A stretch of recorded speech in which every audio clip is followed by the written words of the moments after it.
بسم الله الرحمن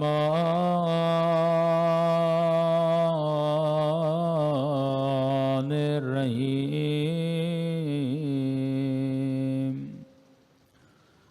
الحمد لله رب العالمين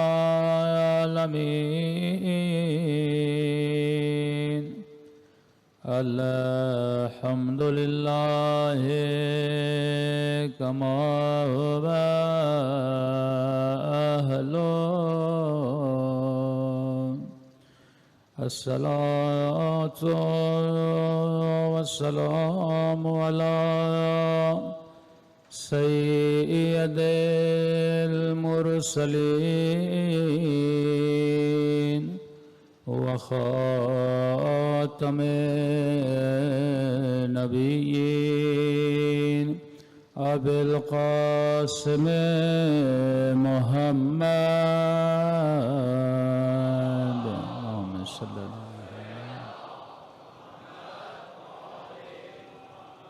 وعلى آله الطيبين الطاهرين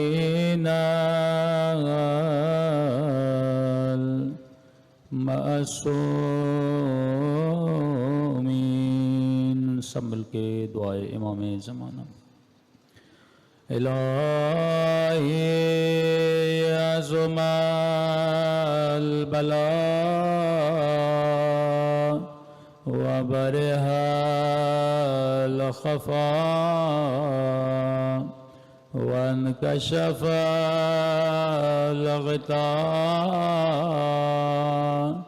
وانقطع الرجاء وضاقت الأرض ومنعت السماء وأنت المستعان وإليك المشتكى وعليك المؤول في الشدة والرخاء.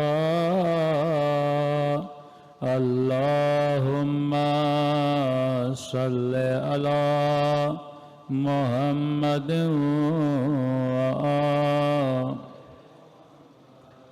أولي الأمر الذين فرضت علينا طاعتهم وعرفتنا بذلك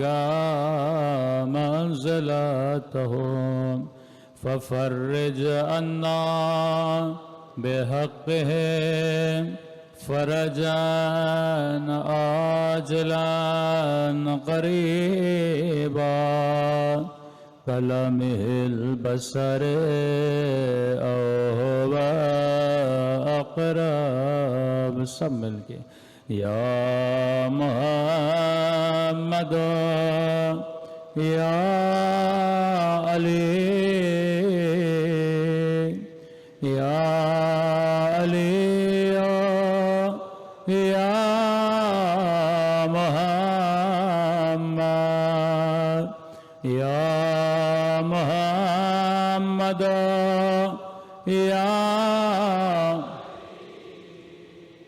یا علی یا محمد. اکفیانی فلکما کافیا وانصرانی فلکما ناصرا. یا مولانا یا صاحب زمان الغوث الغوث الغوث أدركني أدركني أدركني الساء الساء العجل العجل العجل یا ارحم الراحمین. صلوات پڑھیں محمد وآلہ.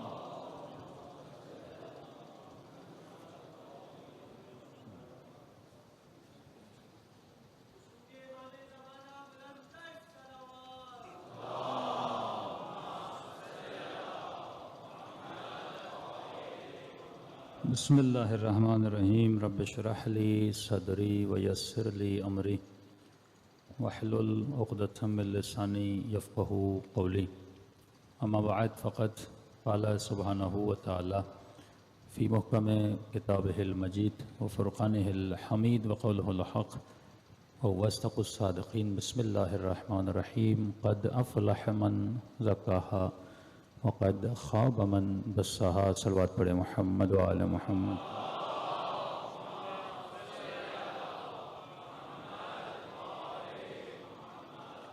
دعا ہے پروردگار عالم ہم سب کی عبادتوں کو اپنی بارگاہ میں قبول فرمائے، اور جس مقصد زندگی کی وجہ سے یہ مجالس رکھی جاتی ہیں ان مقاصد میں بھی ہم سب کو کامیابیاں کامرانیاں نصیب فرما دیں. مسلسل معرفت نفس کے عنوان سے گفتگو ہو رہی ہے کہ جب تک انسان اپنے نفس کی معرفت حاصل نہیں کرتا نہ اسے دنیا میں سکون ملتا ہے نہ اسے آخرت میں سکون ملتا ہے. اور اس معرفت النفس کا شوق، ڈیمانڈ یا موٹو اپنے وجود میں پیدا کرنے کے لیے مختلف اسباب ہیں. فرمایا تب تک انسان نفس کی معرفت کے لیے قدم نہیں اٹھاتا جب تک شوق پیدا نہ ہو. آپ کے وجود میں اگر کسی چیز کا شوق پیدا ہوتا ہے تو آپ قدم اٹھاتے ہیں، کوئی نہ کوئی ایسی موٹیویشن ہو کہ جس سے آپ قدم اٹھائیں اور وہ علم حاصل کریں. تو ہم نے 2 مجالس میں عرض کیا کہ خود نفس کی معرفت حاصل کرنے کے لیے انسان کا یہ سوچنا ضروری ہے کہ وہ ایک نہ ایک دن مجھے دنیا سے جانا ہے، اور حقیقت آخرت ہے، دنیا صرف عکس ہے. کہ میں نے کئی سال پہلے ممبر سے ایک مثال دی تھی، اخلاقی کہانی تھی کہ انگلینڈ میں ایک بادشاہ تھا، اس کی بیٹی کا ہار بہت قیمتی گم ہو گیا. اس نے اعلان کیا کہ جو بھی میری بیٹی کا ہار ڈھونڈ کے لائے گا میں اسے مثلاً 1000 پاؤنڈ انعام دوں گا. بہت بڑا انعام تھا اس زمانے میں. تو پورا شہر ڈھونڈنے لگا کہ ہمیں وہ ہار مل جائے، ہم امیر بن جائیں. تو ایک فقیر بندہ، غریب بندہ ڈھونڈتے ڈھونڈتے اس کی نگاہ ایک نالی پر پڑی، گندے پانی پر پڑی، نجاست پہ پڑی، اور اس نجاست میں اسے وہ ہار چمکتا ہوا نظر آیا. آگے بڑھا، خوش ہوا کہ مجھے تو 1000 پاؤنڈ مل گئے. لیکن ہار تھا گندگی کے اندر، نجاست کے اندر. نکالتا تو کیسے نکالتا؟ اس نے ایک لکڑی لی اور لکڑی سے اس ہار کو نکالنے کی کوشش کی، لیکن جتنی لکڑی اس گندگی میں مارتا رہا لیکن ہار نکل نہیں رہا تھا. نظر آ رہا تھا، نکل نہیں رہا تھا. اس نے کہا شاید لکڑی سے نہیں نکل رہا، خود اترا. پاؤں گندے کیے، کپڑے گندے کیے، پاؤں سے نکالنے کی کوشش کی، نہیں نکلا. ہاتھ سے نکالنے کی کوشش کی، نہیں نکلا. یہ مبہوت و پریشان، یہ ہو کیا رہا ہے؟ نظر آ رہا ہے لیکن نکل نہیں رہا. کپڑے گندے کر دیے، وجود گندا کر دیا. اتنے میں ایک فقیر اور درویش وہاں سے گزرا. اس نے کہا کسی سے مدد لے لوں. فقیر کو اپنے قریب بلایا. تو فقیر صاحب بہت بڑا انعام ہے، 1000 پاؤنڈ. میں آپ کو وہ چیز دکھا دیتا ہوں، آدھے آپ کے آدھے میرے. اس درویش نے کہا کہ سارے تیرے ہوئے، بتا تو صحیح مسئلہ کیا ہے؟ اس نے کہا یہ دیکھو اس گندی نالی کے اندر ہار پڑا ہوا ہے. میں نے نکلی سے نکالنے کی کوشش کی، ہاتھ سے نکالنے کی کوشش کی، پورا وجود میرا گندا ہو گیا. نظر آ رہا ہے لیکن نکل نہیں رہا. اس نے کہا بندہ خدا، ہار وہاں پر نہیں ہے. کہاں پر ہے؟ اوپر دیکھ. اس نے اوپر دیکھا تو ہار درخت پر لٹک رہا تھا. اس کا عکس تھا جو اس گندے پانی میں پڑ رہا تھا۔ اب امیر المومنین کا جملہ سمجھ میں آتا ہے کہ کائنات عکس ہے، حقیقت جنت ہے۔ ہاں؟ تو لذتوں کو یہاں تلاش کرتا ہے اور کرتے کرتے وجود کو نجس کر دیتا ہے، حالانکہ دنیا کی کوئی ایسی لذت نہیں ہے جس میں بقا ہو۔ کھانا کھائیں گے کتنے منٹ کی لذت ہے؟ چند منٹ کی لذت ہے۔ پانی پیئیں گے چند منٹ کی لذت ہے۔ نکاح کی لذت چند منٹ کی لذت ہے۔ کسی بھی لذت میں بقا نہیں ہے، اور ہر لذت کی پھر اللہ نے یہ عجیب انسان کا سسٹم بنایا ہے کہ ہر لذت کی پھر انتہا نجاست ہے۔ بہترین کھانا ٹیبل پہ رکھا جائے، کھاؤ اور انتہا ٹوائلٹ ہو جاتی ہے، نجاست ہو جاتی ہے۔ اس کا مطلب خدا کیا دکھانا چاہتا ہے؟ اے انسان، یہ جو لذت تم نے لی ہے، میں نے تھوڑی لذت تجھے عطا کی ہے صرف یہ بتانے کے لیے کہ دنیا کی لذتوں میں بقا نہیں ہے۔ بقا آخرت کا نام ہے، بقا قبر و قیامت کا نام ہے، بقا جنت کا نام ہے۔ تو کہیں ایسا نہ ہو تو اپنی دنیا کے لیے اپنی آخرت کو تباہ و برباد کر دے۔ تو یہ شوق اپنے بچوں کے ذہن میں آپ کو ڈالنا ہے کہ بیٹا دنیا ابدی نہیں ہے، ابدیت آخرت کا نام ہے۔ یہاں تو ایک مسافر خانے میں آیا ہے، 60 سال 20 سال 25 سال زندگی گزارے گا، اور جو بیج یہاں پہ بوئے گا وہاں پہ تجھے وہ چیز لینا پڑے گی۔ صلوات پڑھے محمد و آل محمد پر۔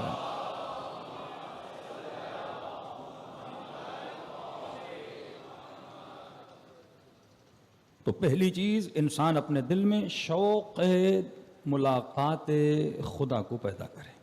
جب تک یہ شوق، یہ ذوق میرے اندر نہیں، اور کیسے پیدا ہوگا؟ اس کے اسباب ہیں۔ معصومین فرماتے کم از کم ہفتے میں 1 مرتبہ قبرستان جایا کر، اپنے لیے کفن لیا کر، تشییع جنازے میں شرکت کیا کر، بہت ثواب ہے، تاکہ تجھے پتا چلے کہ ایک دن بالکل اسی طرح میرا جنازہ بھی اٹھے گا۔ دوسری چیز ہے معرفت النفس حاصل کرنے کے لیے خود نفس امارہ کی معرفت حاصل کرنا، کہ اللہ نے مجھے ایک نفس امارہ دیا ہے، یہ مجھے گمراہ کیسے کرتا ہے؟ جب تک میں اس کو سدھاروں گا نہیں، تب تک میرا وجود نہیں سدھرے گا۔ اب آپ کو میں 7 سے 8 پلر بتاتا ہوں کہ جو معرفت النفس کے ستون ہیں۔ اگر یہ ستون میرے مضبوط ہو گئے، پوری زندگی میری اچھی گزرے گی۔ آج اشارہ کرتا ہو جاؤں گا، نیکسٹ ڈے میں اس کی تفصیل۔ پہلا ستون معرفت النفس کا، معصوم فرماتے ہیں حلم ہے۔ جو معرفت النفس حاصل کرنا چاہتا ہے، اس کی انٹری کی شرط یہ ہے کہ اس بندے کو حلیم ہونا چاہیے۔ مومن حلم کی صفت رکھتا ہے۔ حلم کا کیا مطلب؟ یہ کبھی بھی فوراً غصے میں نہیں آتا، یہ لوگوں کی برائیوں کا جواب برائیوں سے نہیں دیتا بلکہ احسان سے دیتا ہے۔ کئی ایسے لوگ تھے جو اس نیت سے آئے تھے اہل بیت کو قتل کریں، لیکن اخلاق علی ابن ابی طالب کو دیکھ کر وہ عاشق علی ابن ابی طالب بن گئے۔ یعنی آپ تصور کریں، اگر امام حسین کا یہ اخلاق نہ ہوتا جو امام نے ہور کے ساتھ رکھا تھا، اور امام کے لشکر میں نہ آتا۔ یہ اخلاق امام حسین تھا، یہ رفتار امام حسین تھی۔ جناب زہیر نے منع کر دیا، میں نہیں آؤں گا، صاف منع کر دیا، جمانان اہل بیت کو واپس پلٹا دیا۔ لیکن جب خود جا کے مولا ملتے ہیں، پتہ نہیں امام نے کیا کہا، وہ کون سا اخلاق تھا کہ پھر امام حسین کو اس نے چھوڑا نہیں۔ وہب کا واقعہ دیکھیں، مسیحی ہے، کرسچن ہے، لیکن اخلاق اہل بیت سے اتنا انسپائر ہوتا ہے وہ اپنی جان تک اہل بیت پہ قربان کر دیتے ہیں۔ مطلب ہمارے چاہنے والے کا اخلاق یہ جہاں جائے لوگوں کو اپنی طرف اٹریکٹ کرے، یہ نہیں کہ گالیاں دے، یہ نہیں کہ غصے کا جواب غصے سے دے، یہ نہیں کہ بدکاری کا جواب بدکاری سے دے۔ اس کے وجود میں کیا ہوتا ہے؟ حلم ہوتا ہے، یہ احسان کر کے لوگوں کو اپنی طرف اٹریکٹ کرتا ہے۔ دوسرا پلر جو معرفت النفس کا، وہ ہے علم۔ فرمایا جو معرفت النفس حاصل، پہلی شرط یہ ہے کہ اس کا اخلاق اچھا نہیں، یہ کبھی بھی معرفت النفس حاصل نہیں کر پائے گا، یہ کبھی بھی اپنے اخلاق کو نہیں بنا پائے گا، یہ کبھی بھی اہل بیت کا قرب حاصل نہیں کر پائے گا اگر اس میں یہ جذبہ نہیں ہے۔ پہلا جذبہ یہ ہے کہ لوگ کچھ بھی کہیں لیکن تمہارا اخلاق اچھا ہونا چاہیے، تمہاری رفتار اچھی ہونی چاہیے۔ اب اسی طرح آپ میاں بیوی دیکھ لیں، طلاقیں کیوں ہوتی ہیں؟ کیونکہ حلم نہیں ہے۔ آج کسی مومن نے کہا مولانا شادیاں بھی جلدی کر رہے ہیں اور طلاق بھی لوگ جلدی لے رہے ہیں۔ شادی کرنے کی بھی جلدی ہے، پھر 2 سال نہیں گزرتے طلاق لینے کی بڑی جلدی ہے۔ جس عورت میں حلم نہیں ہے، جس مرد میں حلم نہیں ہے، جس میں تحمل نہیں ہے، ایک دوسرے کے اخلاق کو تحمل نہیں کر سکتے، فوراً جدا ہو جاتے ہیں اور حقدار لعنت پروردگار عالم بن جاتے ہیں۔ لیکن اگر کسی کی جوان کی زندگی میں حلم ہو، یہ باپ حلیم ہو، یہ بیٹا حلیم ہو، نیاز والی حلیم نہیں ہے، یہ کردار والی حلیم ہے. ہاں وہ حلیم کھانے کے ہم بڑے شوقین ہیں، لیکن یہ حلم ہمارے وجود میں نہیں ہے. مجلسیں انسان کے وجود میں حلم پیدا کرتی ہے. کہ صبر امام حسین دیکھو، کہ وہ مولا حسین کے بابا جو اپنے اشارے سے خیبر کے دروازے کو اکھاڑ دیتے ہیں. یہ پاور ولایت امیر المؤمنین ہے. چولی کے اشرے کا موضوع بھی ولایت تھا. یہ پاور ولایت امیر المؤمنین ہے کہ اپنے اشارے سے خیبر کے دروازے کو اکھاڑتے ہیں، اور انہی کے بیٹے امام حسین ایک بددعا نہیں دے رہے. ایک بددعا دیں تو پورا لشکر تباہ و برباد ہو جائے. لیکن یہ امام حسین کا حلم ہے، یہ صبر امام حسین ہے. وہ صبر جناب سیدہ تھا کہ کیونکہ اگر یہ اہل بیت ایک رول ماڈل ہے نا، تم یہ دیکھو کہ مولا کے چہرے پر لعاب دہن پھینکا جاتا ہے، لیکن وہی مولا امیر المؤمنین صبر کرتے ہیں اور کھڑے ہو جاتے ہیں. جناب مالک اشتر کو ایک چاہنے والا دھکا دیتا ہے، پتہ نہیں کہ یہ مالک ہے کون ہے. بعد میں پتہ چلتا ہے کہ مالک ہے. پھر معافیا مانگنے پیچھے بڑھا، لیکن مالک نے سجدے میں جا کر کہا خدایا جس جوان نے میرے ساتھ بدتمیزی کی ہے مالک نے اسے معاف کر دیا، تو مالک کے گناہوں کو معاف کر دے. ہاں یہ کردار وَلْيَعْفُوا وَلْيَصْفَحُوا، معاف کرو اگر چاہتے ہو خدا تجھے معاف کرے، احسان کرو اگر چاہتے ہو خدا تیرے ساتھ احسان کرے. تو جب تک یہ صفات، یہ پلرز میرے وجود میں نہیں ہوں گے، تب تک میرے وجود میں نفس کی معرفت نہیں بڑھ سکتی. صلوات پڑھیں محمد و آل محمد.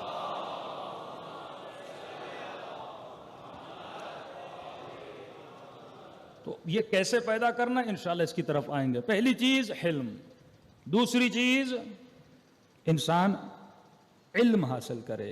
حلم کے بعد اگر اس کے وجود میں علم نہیں ہوگا، کہ میں نے کل بتایا تھا بچوں کو پابند کریں، کم از کم ڈیلی 20 پیجز پڑھیں. علم روح کی غذا ہے.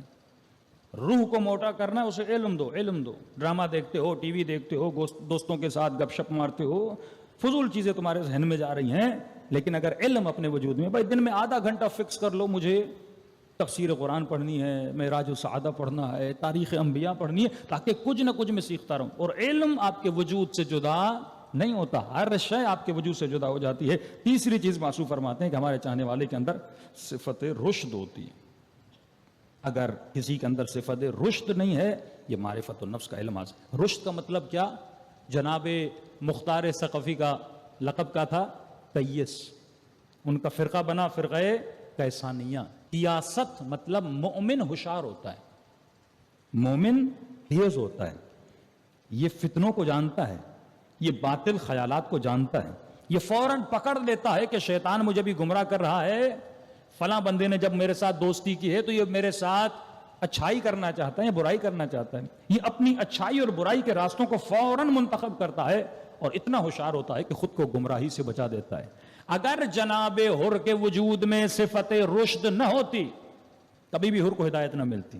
اس نے رات کو بیٹھ کے کیلکولیشن کی کہ حر اگر تو یزید کے لشکر میں جائے گا کیا ملے گا، اگر تو حسین کے لشکر میں جائے گا تو کیا ملے گا. یزید کے لشکر میں تھوڑی بہت عہدہ مل جائے گا، لیکن اگر حسین کے لشکر میں جائے گا تو جنت مل جائے گی. قیامت کے دن جس نبی کا کلمہ پڑھتے ہو اس نبی کو منہ کیسے دکھاؤ گے؟ اور جس امام حسین کی والدہ کے لیے ایک جملہ نکال نہیں سکتے، قیامت کے دن اسی جناب زہرا کو کیا چہرہ دکھاؤ گے کہ پوچھیں گے تم نے میرے بیٹے کو مارا تھا.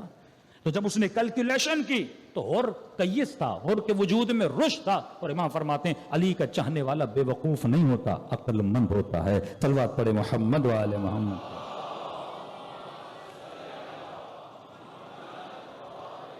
چوتھا پلر معرفت النفس کا. یہ صفات کے پلرز بنتے جائیں گے، نفس آپ کا بلند ہوتا جائے گا، آپ کی روح بلند ہوتی جائے گی. چوتھا پلر جو بہت اہم پلر ہے، اس پلر کا نام ہے عفت.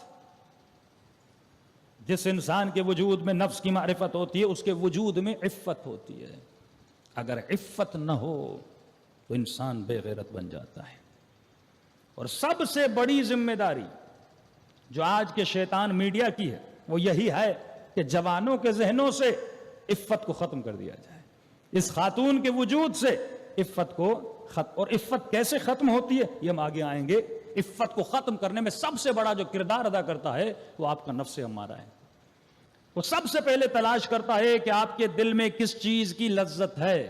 وہ اس لذت کو آپ کے سامنے کھڑا کرتا ہے اور اس لذت کو حاصل کرنے کے لیے آپ کی عفت کو آپ سے لے لیتا ہے. ایک خاتون کو مال چاہیے، دولت چاہیے، وہ اس کو مال دیتا ہے، وہ اسے شہرت دیتا ہے، اس کے نتیجے میں اس کی عفت کو کیا کرتا ہے؟ لے لیتا ہے۔ اس جوان بیٹے کو بڑا گھر چاہیے، بڑی گاڑی چاہیے، دنیا میں اسٹیٹس چاہیے، یہ کیا کرتا ہے؟ کہتا اس کے مقابلے میں اپنی عفت مجھے دے، اپنا حیا مجھے دے، اپنی غیرت مجھے دے، اور گاڑی لے، مال لے، دولت لے۔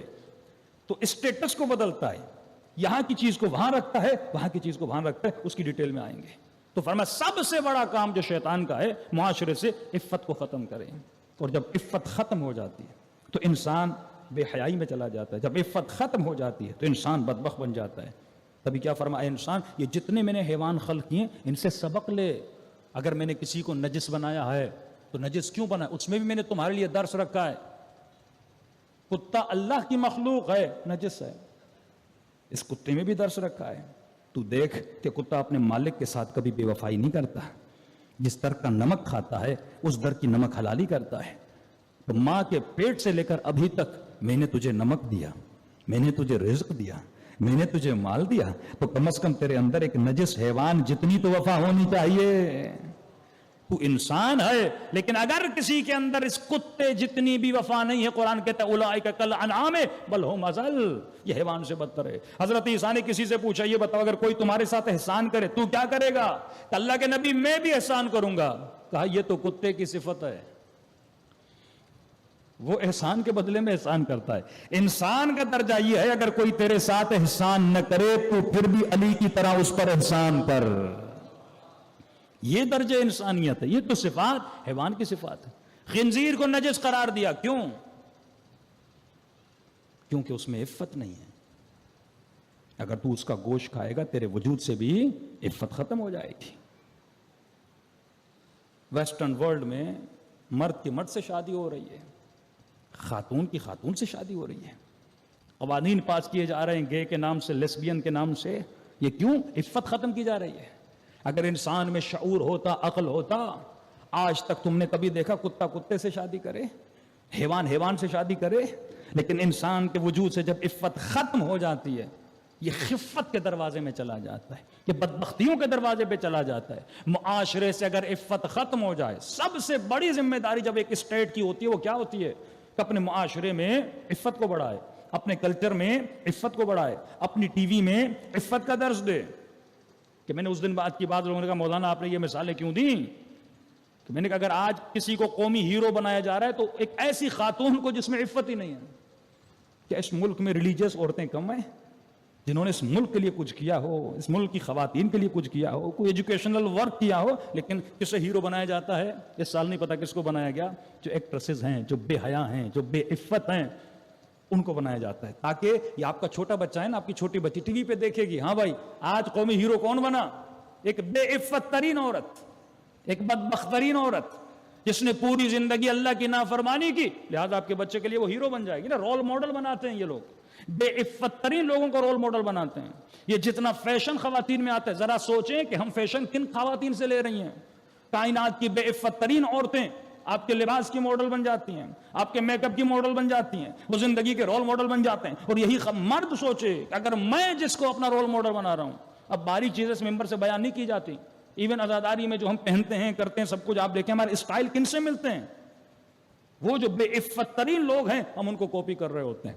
یہی تو شیطان کا کام ہے نا، ہم آزاد کرتا ہے وہ نفخات نفاسات، یہ قرآن بتاتا ہے، وہ تمہارے رول ماڈل بناتا ہے تاکہ تو اس کو فالو کرے۔ اور جب معاشرے سے عفت ختم ہو جاتی ہے تو بڑے دھڑلے سے لوگ باہر نکلتے ہیں، جلوس نکلتا ہے ان بدبختوں کا۔ ویسٹرن ورلڈ میں یہ باہر جلوس نکالتے ہیں بڑی بے عفتی سے، بے حیائی سے، کہ جو نیچر کے خلاف ہے اس کے باہر آتے ہیں۔ مختلف انہوں نے شیطانی ٹولے بنائے ہوئے ہیں، اور یہاں تک کہ پاکستان کی سینٹ میں ایک بندے نے بل لانا چاہا کہ پاکستان میں بھی ہم گے کا قانون لانا چاہتے ہیں۔ بھائی انہوں نے کہا یہاں نہیں ہو سکتا۔ کہا نہیں پاس نہ کرو، ہمارا یہ مقصد نہیں کہ تم یہ قانون پاس کرو، کم از کم اس قانون کی قرارداد ایک دفعہ پیش ہو جائے تاکہ لوگوں کے کانوں میں بات جائے اور ان کو عادت ہو جائے کہ ایک دن پاکستان میں یہ بھی ہو سکتا ہے۔ تو جب معاشرہ بے عفت ہو جاتا، اب جب عفت ہی نہیں ہے، اس میں حیا ہی نہیں ہے، تو کیا ہو جاتا ہے؟ یہ کبھی بھی اللہ کی اطاعت نہیں کرے گا۔ یہ وہی عفت تھی جو امام حسین کہ امام زین العابدین 40 سال اکبر پہ اتنا نہیں روئے، قاسم پہ اتنا نہیں روئے، اپنے بابا پہ اتنا نہیں روئے، کہ شہادت تو ہمارا ورثہ ہے نا، لیکن کس چیز پہ رو رہے تھے؟ ماؤں بہنوں کی چادروں پر. یہ وہ غم تھا جو امام سجاد کو کیا گیا. امام کی دعا کے جملے ہیں، قد سقطت امی، اے کاش میری ماں نے مجھے سخت کر لیا ہوتا، میں وہ بازار کا منظر نہ دیکھتا کہ شرابیوں کے بیچ میں ہماری مائیں بہنیں کھڑی تھیں. یہ عفت ہے، یہ عفت ہے جو اہل بیت کے وجود کے اندر تھی، اور ان کی آنکھوں سے خون کے آنسو بہتے تھے. تو جس کے اندر عزت نفس نہیں ہے اس کی عفت. اور بس اس بھائی کو غیرت نہیں آتی، بہن پردہ کرے نہ کرے، حجاب کرے نہ کرے، کیونکہ اس کی تربیت ایسی ہوئی ہے، ایک ایسی سوسائٹی میں اس کی تربیت ہوئی ہے اس کے اندر عفت کی کوئی ویلیو نہیں رہی. اس شوہر کے لیے کوئی ویلیو نہیں ہے میری بیوی چادر پہنتی ہے کہ نہیں پہنتی. سنگل بال بھی اگر کسی عورت کا نظر آتا ہے نا، رسول فرماتے میں نے معراج میں دیکھا کہ عورتوں کو بالوں سے لٹکایا گیا ہے، کیونکہ اللہ کی اجازت نہیں ہے.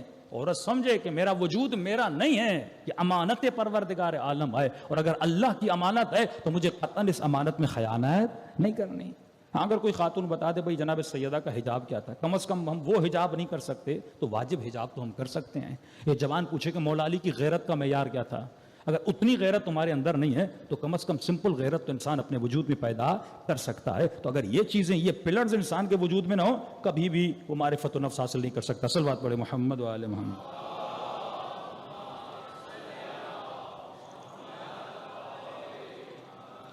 اب یہ ساری چیزیں اب انسان کے وجود میں آئیں گی جب انسان کے اندر یہ ایک صفت ہوگی. اس صفت کا نام ہے سیلف کنٹرول.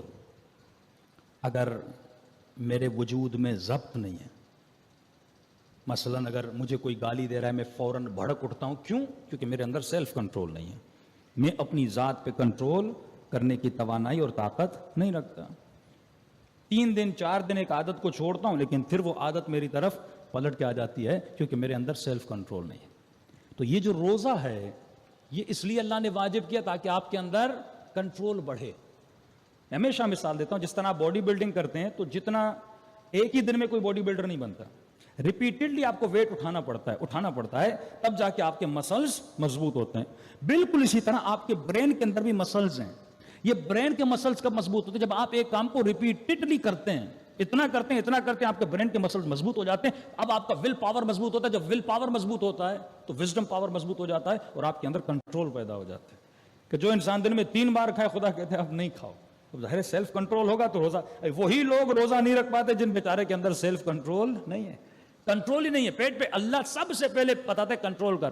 کیوں نماز کی اتنی پابندی ہے؟ اس وقت پہ نماز پڑھ، اس وقت پہ نماز پڑھ. کیوں؟ تاکہ تیرے اندر کنٹرول پیدا ہو، تو اپنے ٹائم کو کیا کر سکے؟ مینیج کر سکے. اور جتنا کنٹرول بڑھتا جائے گا، اب شکم پہ کنٹرول ہو گیا، پھر فرمایا اعتکاف میں چلا جا، 3 دن اپنی زبان پر کنٹرول کر، لوگوں سے نہ مل، اپنی سوشل ایکٹیویٹی کو کٹ کر دے. جیسے جیسے کنٹرول بڑھتا جائے گا ویسے ویسے تمہارا ول پاور مضبوط ہوگا. اور جب ول پاور مضبوط ہوگا اب تمہارا زبان پر بھی کنٹرول ہوگا، تمہارا کانوں پر بھی کنٹرول ہوگا، تمہارا ہاتھوں پر بھی کنٹرول ہوگا. اگر کوئی گناہ کی طرف لے جائے گا تم کہو گے نہیں حرام ہے، میں اس گناہ کی طرف نہیں آؤں گا. تو جس کے وجود میں سیلف کنٹرول ہے وہی انسان اپنے نفس کی معرفت کو حاصل کر سکتا ہے. صلوات پڑھے محمد و آل محمد.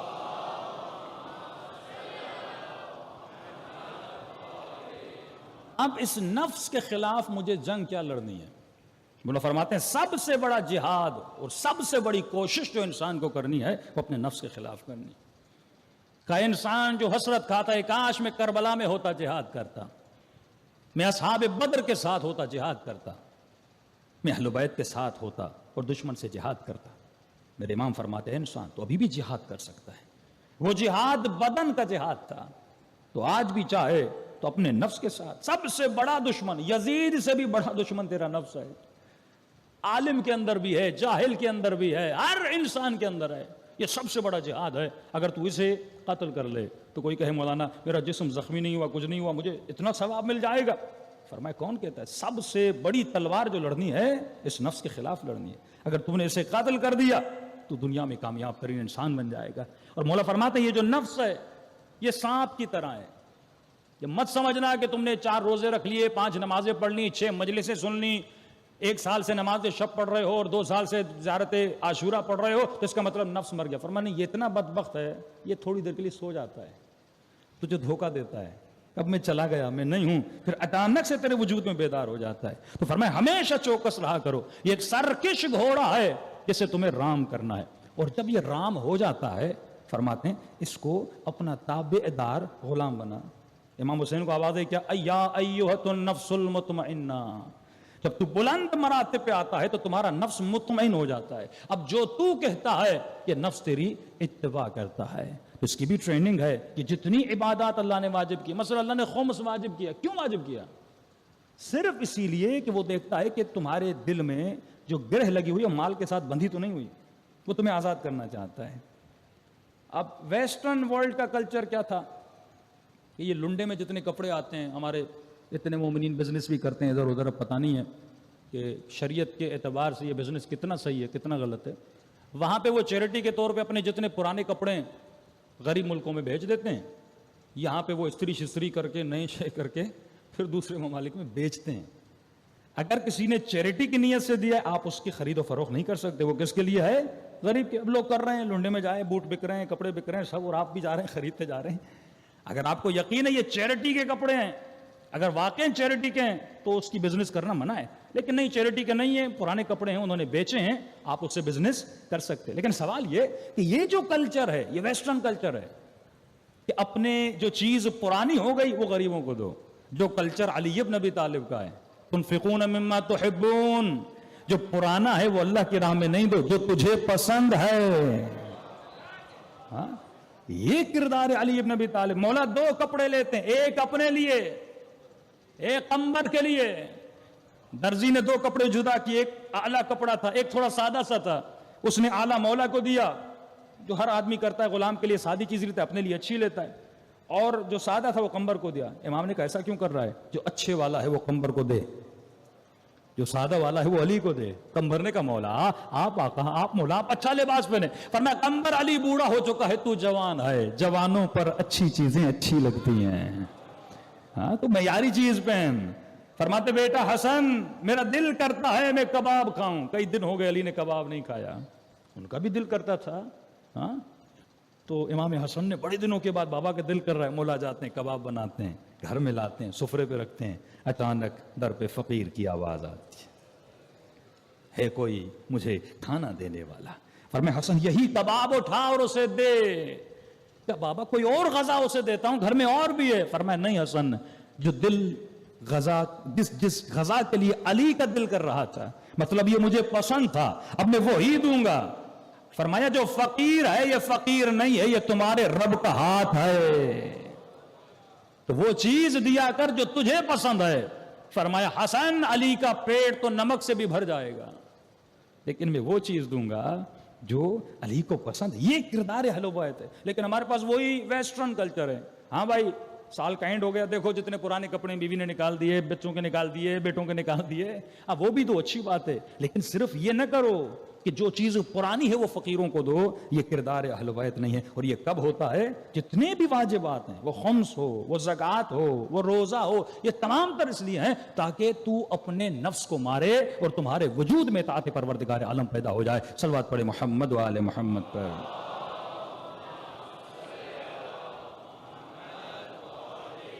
تو ایک تو تمہارے نفس کو یہ جہاد پسند نہیں ہے, وہ نہیں چاہتا کہ تم یہ کام کرو. دوسرا تمہارے نفس کو یہ پسند نہیں, تم اس پہ کنٹرول کرو. تیسرا اس نفس بدبخت میں ایک عادت ہے, یہ راحت طلب ہے. کیا ہے؟ راحت طلب, سکون طلب, آسائش طلب, لگژری لائف اسٹائل کا شوقین ہے. اس کو راحتیں اچھی لگتی ہیں. کل میں نے کہا تھا نا کہ خدا نے جہاں پہ اپنا کعبہ بنایا وہ دنیا کی سخت ترین جگہ, ہاں زمین زی زرع, جہاں پہ سبزہ وبزہ کچھ بھی نہیں. اب انہوں نے خوبصورت بنایا ہے لیکن آج بھی اتنا. اب کئی مومن کہتے ہیں مولانا اللہ کعبہ سوئٹزرلینڈ میں بنا دیتا, کسی اچھی جگہ پہ بنا دیتا, کشمیر میں بنا دیتا, تاکہ ہماری زیارت کی زیارت اور سیاحت کی سیاحت ہو جاتی. لیکن اللہ نے کہاں پہ بنایا؟ جو سخت ترین زمین, سخت سے سخت ترین گرمی, تاکہ جب تو اللہ کی عبادت کے لیے آئے تو جسم کی راحت کو تلاش نہ کرے.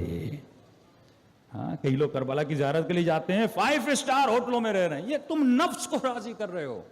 یعنی زیارت حسین پر بھی اگر وجود جا رہا ہے تو نفس کیا کہہ رہا ہے؟ بھائی مجھے 5 اسٹار ہوٹل میں رہنا ہے.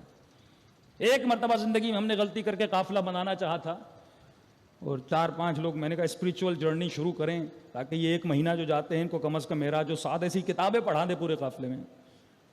تو سب سے پہلے جو مومنین ممبر بن رہے تھے پہلا فون کرے تھے مولانا ناشتے میں کیا ملے گا, مولانا دوپہر کا کھانا کیا ہوگا. میں نے کہا یہ تو پھر ہم گئے تو یہ تو پھر کھانے پہ لڑائی ہوتی رہے گی. ہم نے کہا اس کو ہی ختم کر دو, قافلے کو ہی ختم کر دو. تو جو زیارت پہ جا رہے وہ راحت طلبی کی تلاش میں ہے, اس کی سوچ ہی یہی ہے کہ بسترا کون سا ملے گا, جگہ کیسے ملے گی, وہاں پر بھی سکون کی تلاش میں ہے. حالانکہ کربلا میں اصل جو سکون ہے وہ زیارت حسین بن علی ہے. ہمارے کچھ ایسے دوست بھی تھے جو نئی کربلا اوپن ہوئی تھی, وہ اپنے ساتھ صرف ایک سلیپنگ بیگ ہوتا تھا ان کا, وہ ساتھ لے گئے. صبح کو جا کے امام کی زیارت کی, بین الحرمین میں بیگ بچھا لیا, رات کو سو گئے. پھر اٹھے, وہیں پر واش روم وغیرہ تھے, وہیں پہ نہانے کی جگہ تھی, نہا لیا, 4 جوڑے گئے, امام حسین کی سکون سے زیارت کر کے آ گئے. اور یہ گیا ہزاروں ڈالر ہزاروں روپے ضائع کر کے آیا, اور پورا دن ہوٹل میں سویا رہا. بڑی اسپیڈ والا وائی فائی بھی اس کو مل گیا. زیارت 1 گھنٹے کی اور 6 گھنٹے بندہ موبائل پہ بیٹھ رہا ہے. اور زیارت بھی کرنے جا رہے تھے, پوری توجہ حسین پر نہیں ہے, خود پر ہے. ہاں بھائی ایک سیلفی میری تو نکال دے, 4 فوٹو تیرے تو نکال دے, گھر بھیجنے ہیں, اماں کو بھیجنے, اور وہاں پر بھی لائیو بیٹھ کے اپنے ماں باپ سے باتیں. بھائی یا تو حسین سے بات کرنے آیا ہے یا رشتہ داروں سے باتیں کرنے آیا ہے. تو کس کی زیارت؟ اپنی لگ ایسے رہا, یہ حسین کی زیارت کرنے نہیں گیا, لوگوں کو اپنی زیارت موبائل پہ کرانے گیا ہے کہ میں کھڑا ہوں پیچھے امام حسین کا حرم ہے. اپنا وقت ضائع نہ کرو, 6 دن بھی وہاں پر ہو, 6 گھنٹے سو, اور سب سے زیادہ وقت امام حسین کے حرم میں گزارو. اور عبادت صرف ہی نہیں جا کر نماز پڑھو, کوئی اچھی کتاب لے کے امام کے حرم میں بیٹھ جاؤ, اچھی چیزیں مل جائیں گی, دعا کرو مولا مجھے اس پر عمل کرنے کی کوشش کرو. راتوں کو جا کے مسجد سہلا میں نمازیں پڑھو. مسجد کو ایک دن بس جاتی ہے مسجد کوفہ میں, اور نمازیں تو ایسے پڑھاتے ہیں 100 کی سپیڈ ہوتی ہے. کیا فائدہ اس نماز کا؟ یہ مقام ابراہیم ہے, یہ مقام فلاں کا, یہ مقام فلاں, دوڑتے ہوئے مومنین نمازیں پڑھتے ہیں. اس نماز کا کیا فائدہ؟ یہ تو اٹھک بیٹھک نماز نہیں ہے. نماز سکون کا نام ہے. ایک دن جا کے 2 نمازیں پڑھ کے آؤ, دوسرے دن جا کے 4 نمازیں پڑھ کے آؤ. اتنا پیسہ جو تم ہوٹلوں میں خرچ کرتے ہو اس سے زیادہ ہے کہ تم 5 دن ایکسٹرا وہاں پہ رہ لو, تاکہ تمہاری زیارت اطمینان سے ہو جائے. کم از کم اس زیارت میں ایک مرتبہ خواب امام حسین کو بھی دیکھ. اس زیارت میں یہ نیت کر کے جاؤ کہ مجھے امام زمانہ کی زیارت ہو جائے. لیکن یہ نفس بدبخت راحت طلب ہے, یہ لگژری لائف اسٹائل کو حرام نہیں ہے لگژری لائف اسٹائل, لیکن صرف سعی و کوشش اسی لیے کی جائے کہ مجھے اپنی راحت طلبی کو تلاش کرنا ہے, وہ جگہ جہاں پہ مجھے سکون ملے. تو جتنا اس نفس کو راحت طلب بناؤ گے یہ بدبخت بن کر جائے گا, لیکن جتنا اس کو سختیوں میں رکھو گے. علی ابن ابی طالب کا چاہنے والا پہنچا امام سے ملنے کے لیے. کیا دیکھا, مولا کا ایک چھوٹا سا گھر ہے, اور مولا بیٹھے ہیں وہیں پہ اپنے دوستوں سے, آنے جانے والوں سے ملاقاتیں کر رہے ہیں. اس کو بڑا افسوس ہوا کہ علی جیسا امام, میرا آقا, میرا مولا, ایسے چھوٹے سے گھر میں مولا زندگی گزار رہا ہے. چلا گیا, کہتا ہے مجھے بہت دکھ ہوا مولا کی زندگی کو دیکھ کے, اور مجھے خبر ملی کہ مولا خلیفے بنے. مولا کو خلافت ملی, پوسٹ ملی, حکومت ملی ہے, پاور ملا ہے. تو کہتا ہے میں پھر گیا مولا سے ملنے. اب تو مولا کے حالات بہتر ہو گئے ہوں گے. اب پھر آیا تو مولا اسی گھر میں بیٹھے. میں نے کہا مولا اتنے سال پہلے آیا یہی گھر, اب تو آپ کو حکومت ملی, اب تو آپ کو پاور ملا, پھر بھی اسی گھر میں بیٹھے. مولا آپ نے کوئی اچھا گھر نہیں لیا؟ امام فرماتے کیوں نہیں, علی نے بہت اچھا گھر بنایا ہے. اب اس نے سوچا کہ یہاں پہ لوگوں کو آنا جانا ہے, مولا نے کہیں باہر اپنا ویئر ہاؤس وغیرہ کوئی اچھا سا فارم مولا نے بنایا ہوگا وہاں پہ. تو امام نے کہا تجھے لے کر چلوں. امام اس کو لے کر گئے. کہتے چلتے گئے. ایک مرتبہ علی قبرستان کے اندر داخل ہوئے. جیسے قبرستان میں فرمایا السلام علیکم یا اہل الدیار, آئے قبروں میں رہنے والے, علی کا تم پر سلام ہو. بس تم تھوڑی جلدی سے چلے گئے ہو, اور علی بھی بہت جلد تم سے ملنے آ رہے ہیں. فرمایا میں نے اپنا وہاں پہ بہت اچھا گھر بنایا ہوا ہے, اور جب تجھے علی سے ملاقات کرنی ہو, علی کا اچھا گھر دیکھنا ہو, تو مرنے کے بعد جنت میں علی سے ملنے آ جانا.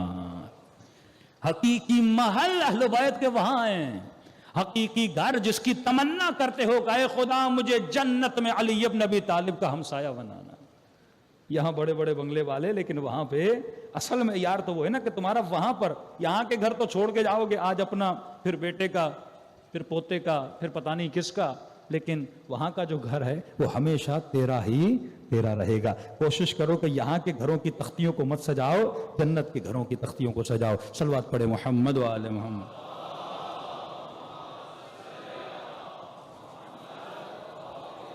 بار دیگر صلوات پڑھے محمد و آل محمد۔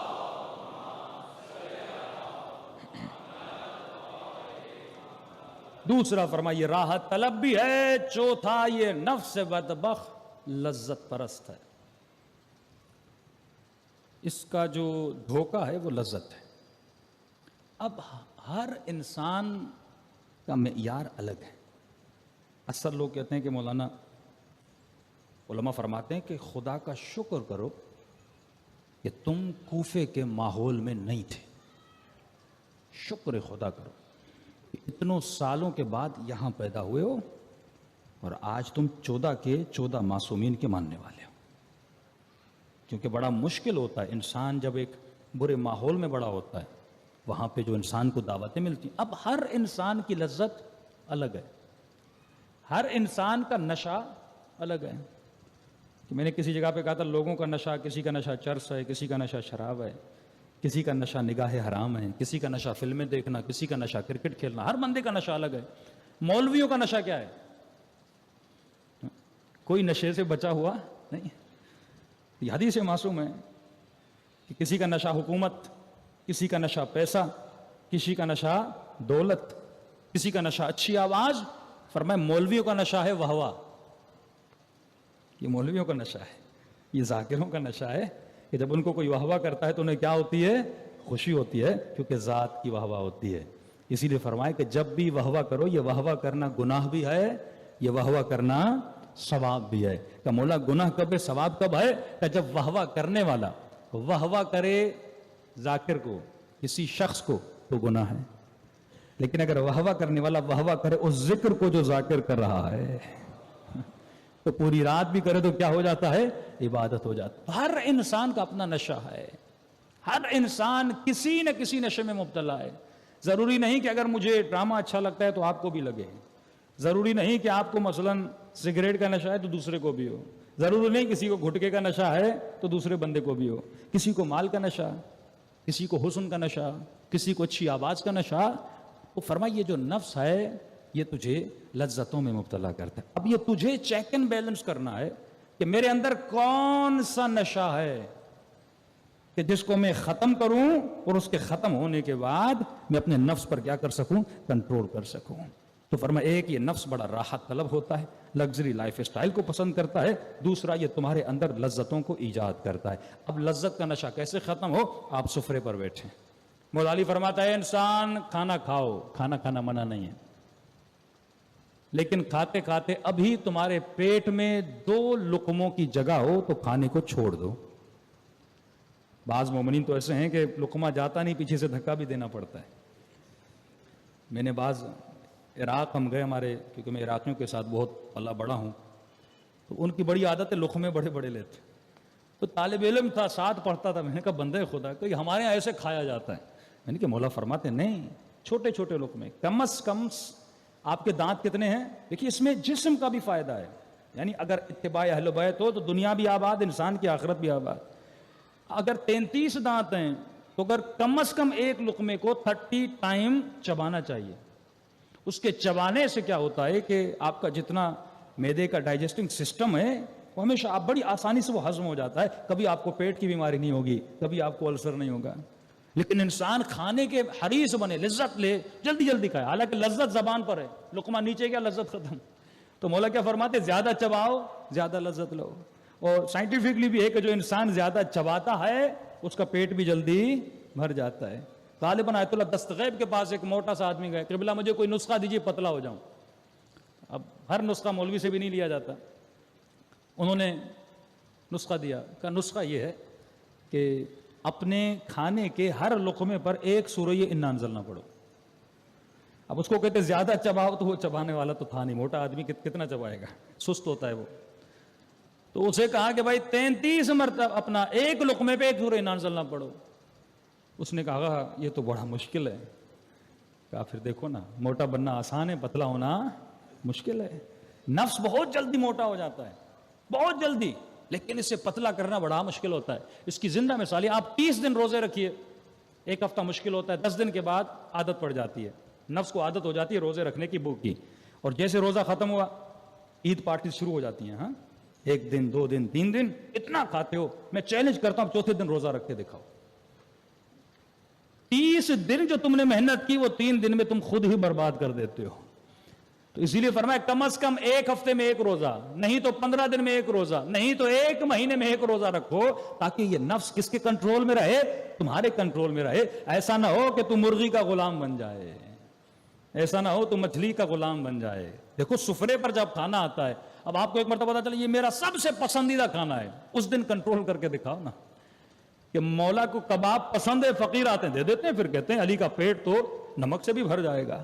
اب کیا یہ کنٹرول، یہ سیلف کنٹرول، کیا میں اپنی لذتوں پہ کنٹرول کر سکتا ہوں؟ کہ میں نے کئی مرتبہ مثال دی کہ رسول خدا گزر رہے ہیں، دیکھا جوان بڑے بڑے پتھر اٹھا رہے ہیں، کہ یا رسول اللہ یہ بہت بڑے بہادر ہیں.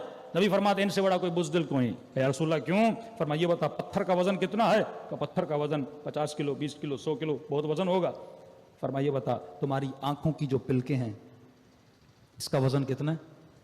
2 گرام 4 گرام بھی نہیں ہوگا. فرمایا کتنا کمزور ہے وہ جوان، جب نگاہ نامحرم پہ پڑتی ہے اپنی آنکھ بند نہیں کر پاتا. اتنا وزن ہے، آنکھوں کو آنکھوں پہ نہیں ڈل پاتا، صرف اس لیے کیونکہ یہ لذتوں کا غلام ہے، علی کا غلام نہیں ہے. صلوات پڑھے محمد وآل محمد.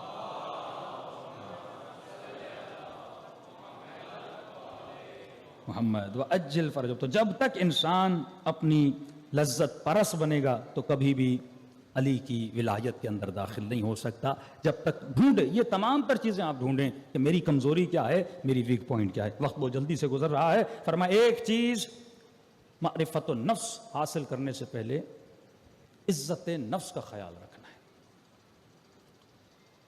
Self respect.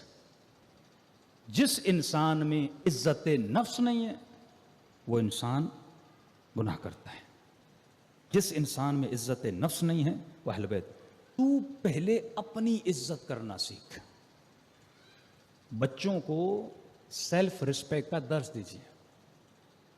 ہم کیا کرتے ہیں بچوں کو ضائع کر دیتے ہیں. ماڈرن سائیکولوجی میں بتایا جاتا ہے کہ 2 سال سے لے کر 7 سال تک اس بچے کا جو ذہن ہے یا برین ہے وہ بہت کریٹو ہوتا ہے. تبھی آپ دیکھتے ہیں نا بچے چھوٹے چھوٹے بچے ہر چیز میں ہاتھ ڈالتے ہیں. گلاس رکھا وہ توڑ دیا، کوئی چیز لائے اس کو کھلونا لے کر آیا باپ بڑا مہنگا، بچے نے توڑ دیا، بچے کو مارنا شروع ہو گیا. کتنی مہنگی چیز ہے. اب بچہ ہے اس کو کیا پتا؟ کیونکہ خدا نے اس کا ذہن کریٹو بنایا. وہ ہمیشہ تلاش میں رہتا ہے، تجسس میں رہتا ہے، تحقیق میں رہتا ہے، ریسرچ میں رہتا ہے کہ یہ کیا ہے. لیکن اگر فرماتے ہیں اکثر لوگ 99% لوگ اپنے بچوں کو ڈانٹ کر مار کر ان کا جو کریٹیوٹی ہے وہ کیا کر دیتے ہیں؟ تباہ و برباد کر دیتے ہیں. میں ساؤتھ افریقہ کے میں نے چند یہودیوں کا لائف اسٹائل پوچھا کہ یہ ظاہر یہودی بڑے ذہین ہیں، دنیا میں سب سے زیادہ PhD ہولڈر آپ دیکھیں سارے یہودی ہیں، دنیا کے بڑے سے بڑے بزنس ایسے ہی تو نہیں سنبھالے ہوئے نا، انہوں نے محنت کی ہے. تو وہ اتنی اپنی شریعت کی پابندی کرتے ہیں کہ پوری ایک مجلس اس پہ ہو سکتی ہے.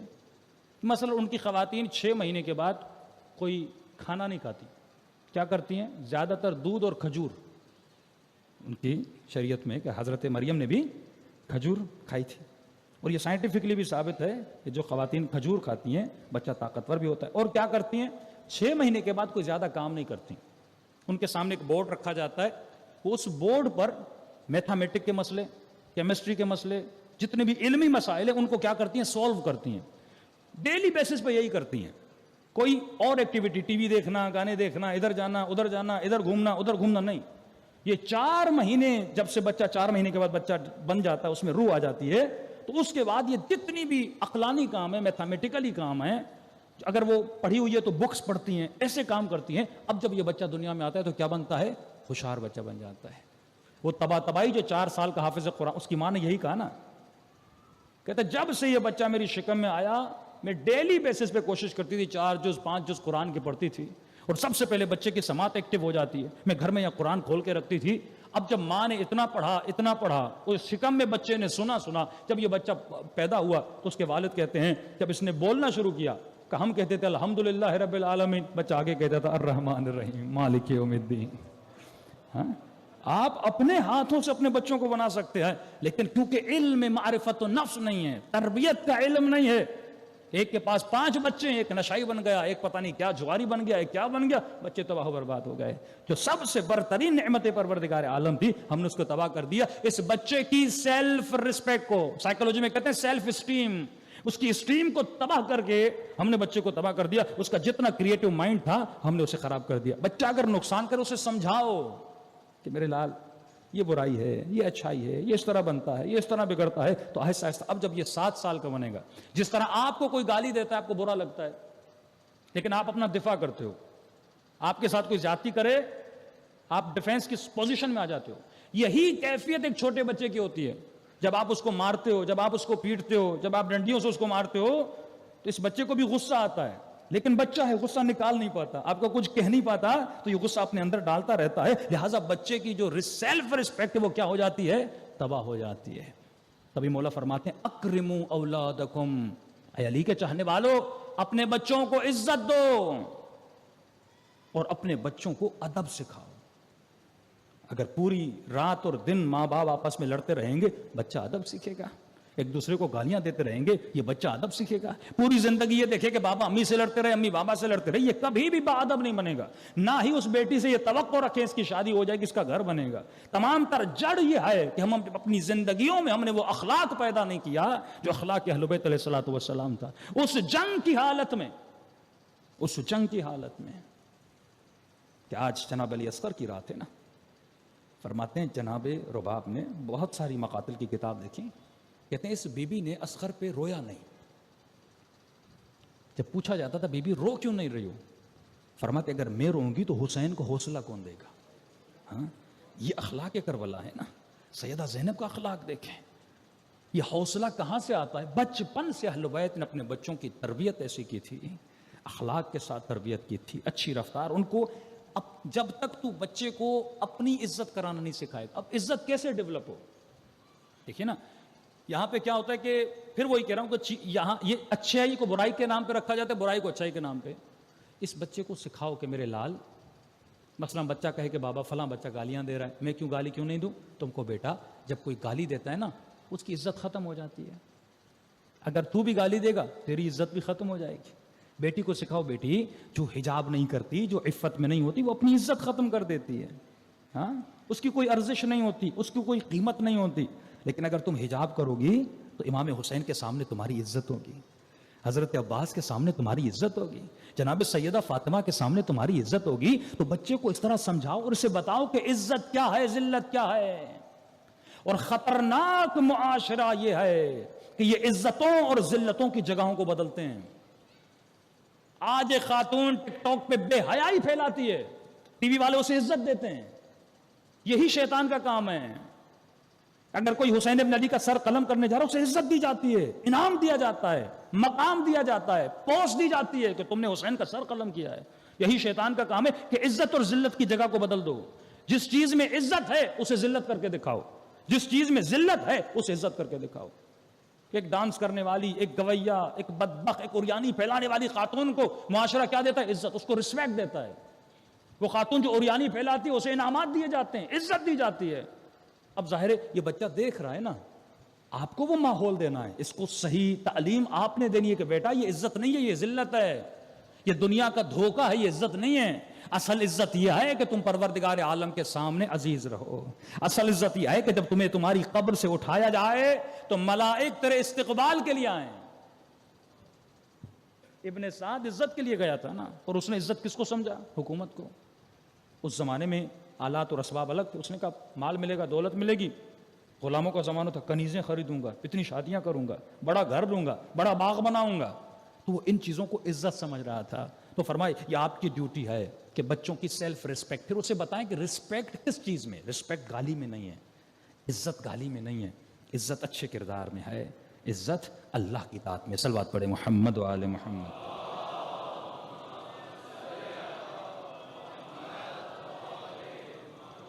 بار دیگر صلوات پڑھے محمد و آل محمد.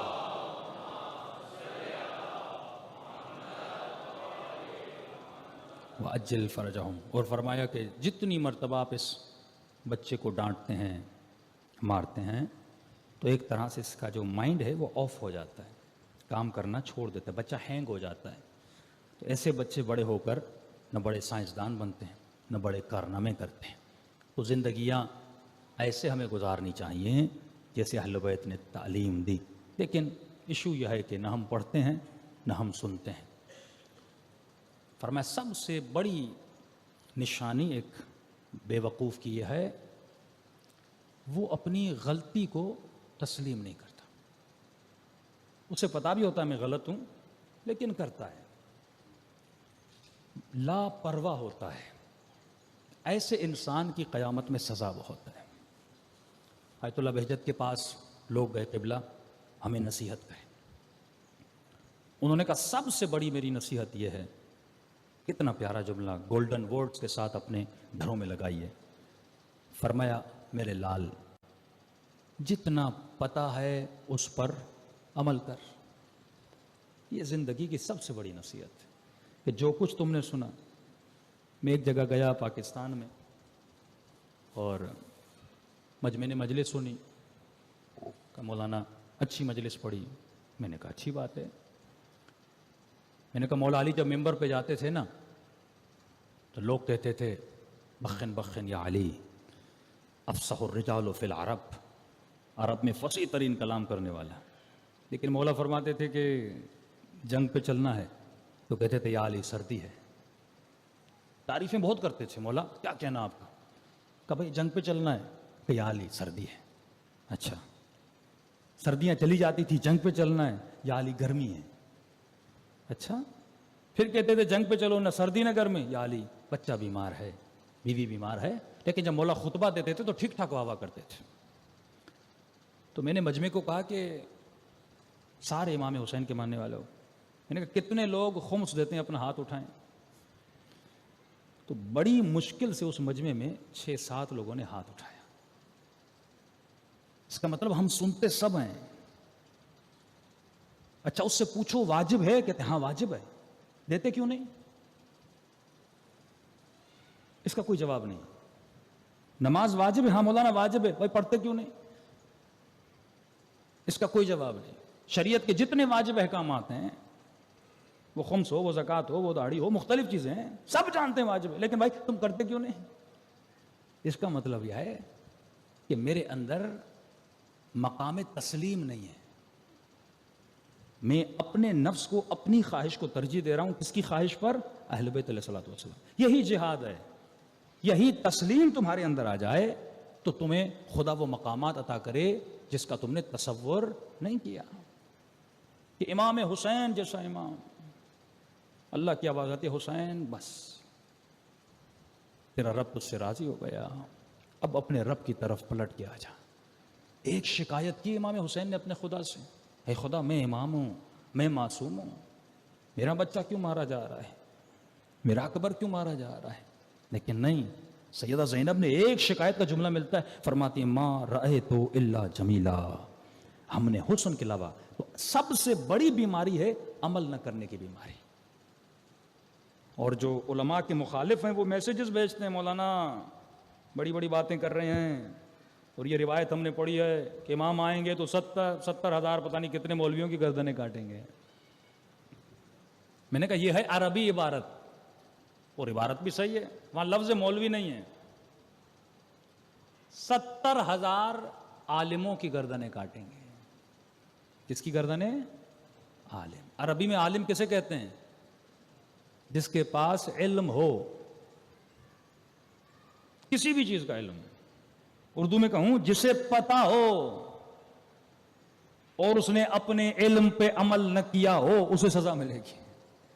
میں نے کہا اس میں سب شامل ہیں. ہر وہ بندہ جسے شریعت کا پتا تھا واجب کا پتا تھا حرام کا پتا تھا اگر اس نے عمل نہیں کیا تو امام زمانہ اس عالم کو سزا دیں گے کہ جس نے اپنے علم پر عمل نہیں کیا. تو کئی لوگ روایات میں ملتا ہے کہ بڑے جوش و جذبے سے مولا کے ظہور کی دعائیں کریں گے لیکن جب امام آئے گا تو پچھتائیں گے کہ کاش تھوڑی دیر سے آتا کیونکہ ظہور کے بعد مہلت نہیں ملے گی.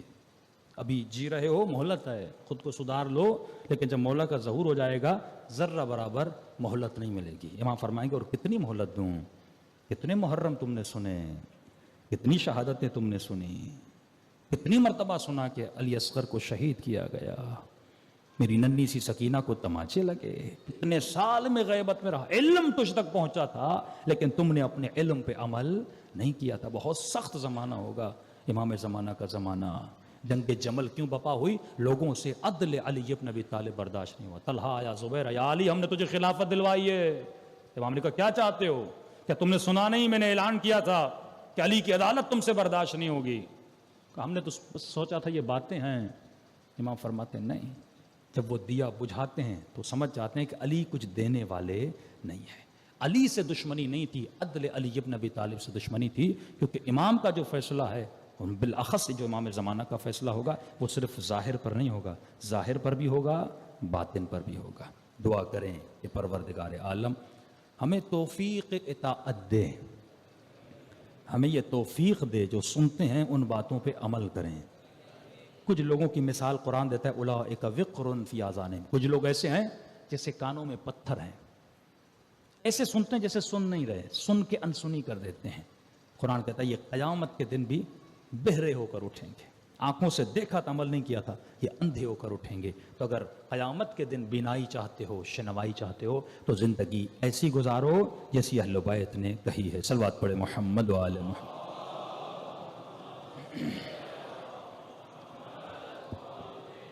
آئیے آج ایک ننھے سے باب الحوائج کی رات ہے،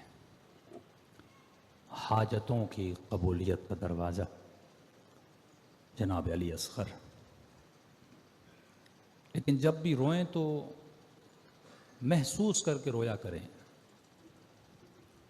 کہ جناب رباب پہ کیا گزری ہوگی۔ محسوس نہیں کریں گے نا، آپ کو وہ احساس نہیں ہوگا اہل بیت پہ کتنی بڑی مصیبت آئی تھی۔ ایک ذاکر کہتے ہیں کہ مصیبت تو حضرت زہرا نے بھی دیکھی تھی، بی بی کے پیٹ میں بھی 6 مہینے کا بچہ تھا، ظالموں نے آگ کا دروازہ گرایا، وہ بچہ سخت ہو گیا۔ فرمایا ماں تو ماں ہوتی ہے نا، ماں تو اس بچے سے بھی پیار کرتی ہے جس بچے کو دیکھا نہیں ہے، سخت ہو گیا۔ لیکن فرمایا وہ بچہ جب گر جاتا ہے نا تو ماں کے جو زخم کے گھاؤ ہے نا جلدی بھر جاتے ہیں، کیونکہ بچے کو دیکھا نہیں ہے۔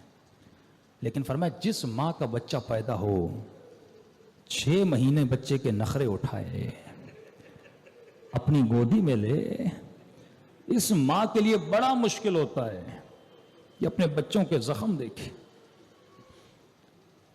امام سجاد فرماتے ہیں کہ ظالموں نے صرف کربلا میں ظلم نہیں کیا، فرمایا جب ہمارا قافلہ دربار ابن زیاد میں پہنچا تو ننھے سے بچے سے لے کر بڑوں کے ہاتھوں میں رسیاں بندھی تھی۔ تصور کرو کہ علی کی بیٹی کوفے کے دربار کے اندر کھڑی ہے۔ امام فرماتے ہیں یہ ملعون اس وقت کھانا کھا رہا تھا۔ تصور کرو اگر کوئی بھوکھا بچہ اور بچی تجھے دیکھ رہا اور تو سفرے پہ کھانا کھا رہا ہو، اس ننھے سے بچے پہ کیا گزرتی ہے۔ کہ ملعون کھانا کھا رہا تھا، سامنے کٹی ہوئی گردنیں پڑی ہوئی تھی اور پوچھتا جا رہا تھا یہ کس کی گردن ہے، یہ کس کی گردن ہے، یہ کس کی گردن ہے۔ بولنے والا بتا رہا تھا یہ قاسم کا گلا ہے، یہ اون محمد کی کٹی ہوئی گردنیں ہیں۔ ایک مرتبہ اس نے کہا کہ یہ حسین کے جواں بیٹے علی اکبر کا سر ہے۔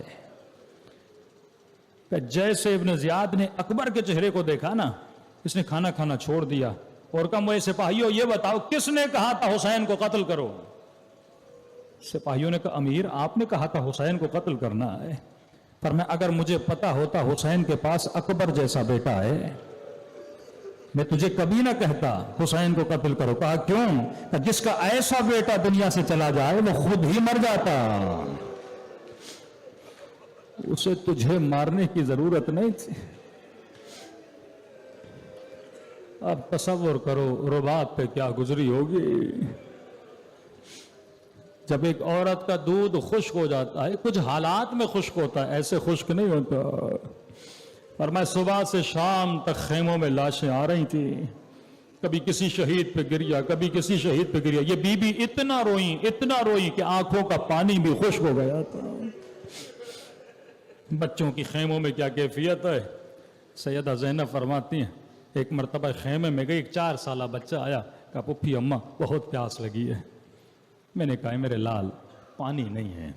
کہا پھپھی اماں جو عقیل کے خیمے ہیں نا، عقیل کے بچوں کا خیمہ، شاید وہاں پہ پانی پڑا ہو۔ بی زینب فرماتی ہے میں جانتی تھی وہاں پانی نہیں ہے، لیکن بچے کا دل رکھنے کے لیے میں بچے کو اس خیمے میں لے گئی، لیکن جیسے جیسے جا رہی تھی 2 اور بچے مل جاتے تھے، 4 اور بچے آ گئے، یہاں تک کہ 25 بچے جمع ہو گئے۔ جب اس خیمے میں پہنچی تو وہاں بھی پانی کا ایک قطرہ نہیں تھا۔ جہاں پہ مشک پڑا تھا بچوں نے اس جگہ پہ خود کو گرا دیا تاکہ جسم کو تھوڑی ٹھنڈک مل جائے۔ یہ پھر بھی 4-5 سال کے بچے تھے، لیکن تصور کرو علی اصغر پہ کیا گزری ہوگی۔ سیدہ زینب فرماتی ہے میں نے دیکھا رباب نے اپنی قمیص کو لیا اور اس قمیص سے اپنے بچے کو ہوا لگانے لگی کہ شاید میرے بچے کے بدن کی حرارت کم ہو جائے۔ یہ باب الہوا جائے، یہ باب الہوا جائے۔ ایک ظاہر کربلا گیا، کہتا ہے میں نے دیکھا کہ یہ اکبر، یہ قاسم، یہ گنج شہداء، لیکن میں نے بڑی کوشش کی مجھے پتا چلے کہ علی اصغر کی قبر کہاں ہے۔ بہت ڈھونڈا، بہت پوچھا، لیکن پتا نہیں چلا۔ خواب کے عالم میں دیکھا امام حسین ہے۔ امام نے فرمایا اے ظاہر آج کے بعد میرے اصغر کو تلاش نہ کرنا، میرے اصغر کی کوئی قبر نہیں ہے۔ کہ مولا پھر علی اصغر کہاں ہے؟ فرمایا سجاد نے اصغر کو میرے سینے پہ رکھ لیا جائے۔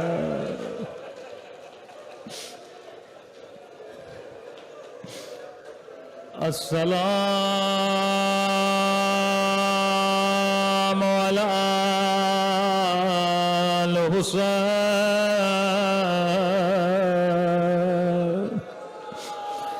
وعلی علی ابن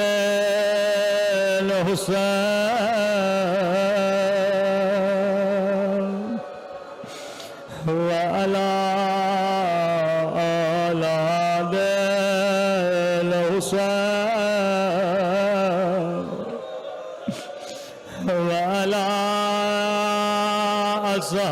اصحاب الحسین۔ میرا سلام ہو رباب کی اجڑی ہوئی گودی پہ، اللہ کسی ماں کو ننھی سی گردان نہ دکھائے۔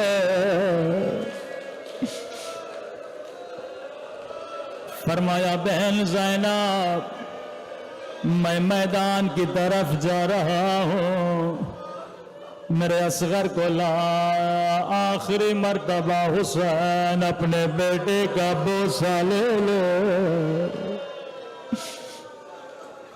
بی بی زینب نے حسین کو دیا، لیکن بچہ جیسے بابا کی گود میں آیا زار و قطار رونا شروع کیا۔ کہ زینب یہ بچہ رو کیوں رہا ہے؟ فرمایا بھیا حسین رباب کا دودھ خشک ہو گیا، کہیں پیاس سے علی اصغر مر نہ جائے۔ فرمایا میرے بیٹے کو تیار کر، میں میدان میں لے جاؤں گا۔ عرب میں رسم تھی ننھے سے بچوں کو کپڑے میں باندھا جاتا تھا، سفید کفن پہنایا، امام حسین کو دیا، میدان میں لے آئے۔ لشکر یزید کہتے ہیں ہم نے سمجھا حسین قرآن لے کر آئے، لیکن ایک مرتبہ حسین نے اصغر کو ہاتھوں پہ بلند کیا، پورے لشکر نے دیکھا ننھی سی زبان ہے۔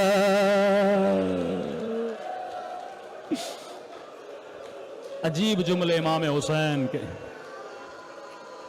فرمایا اے لشکر یزید اگر تیری دشمنی ہے تو حسین سے ہے، یہ بتا میرے 6 مہینے کے بچے نے تیرا کیا بگاڑا؟ ارے تیرے گھوڑے بھی پانی پی رہے ہیں، لیکن میرا علی اصغر کہتا ہے، روایت کے جملے ہیں، ابھی حسین کا کلام ختم نہیں ہوا تھا، ایک مرتبہ 3 پھل والا تیر علی اصغر کے گلے میں،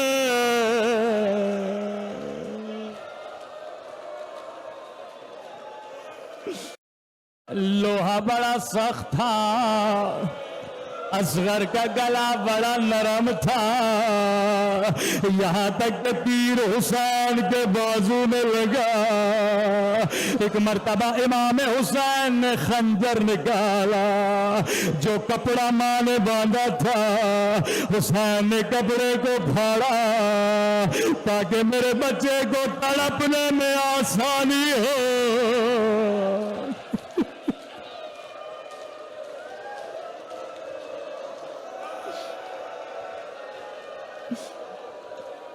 شب عاشور، اعمال عاشور کرو گے، مستحب ہے 10 قدم آگے جاؤ 10 قدم پیچھے آؤ۔ حسین چاہتے تھے کبھی خیمے کے اندر جائے، لیکن سوچتے تھے ماں کو کیا بتائے گا۔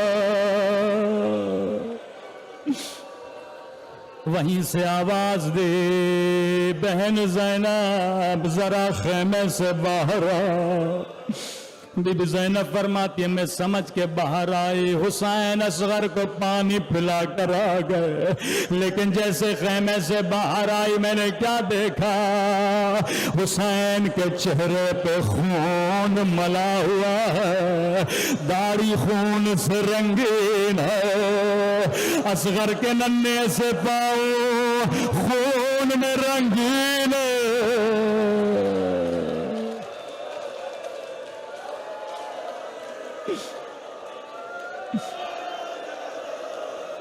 کہ زینب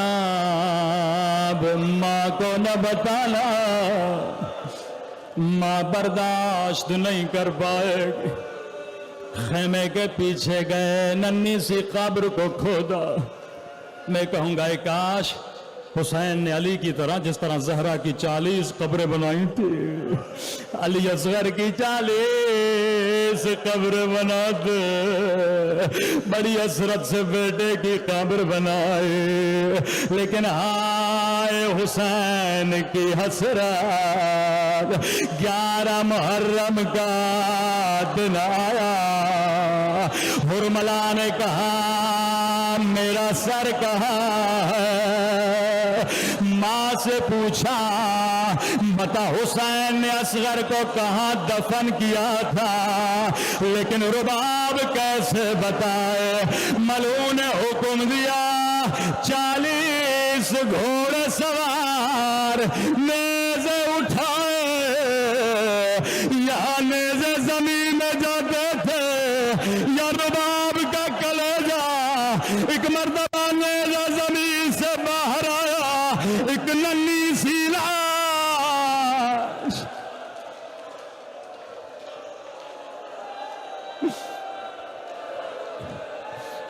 نیزہ زمین سے باہر آیا، ننھا سا لاشا۔ روایت کے بڑے سخت جملے آئے۔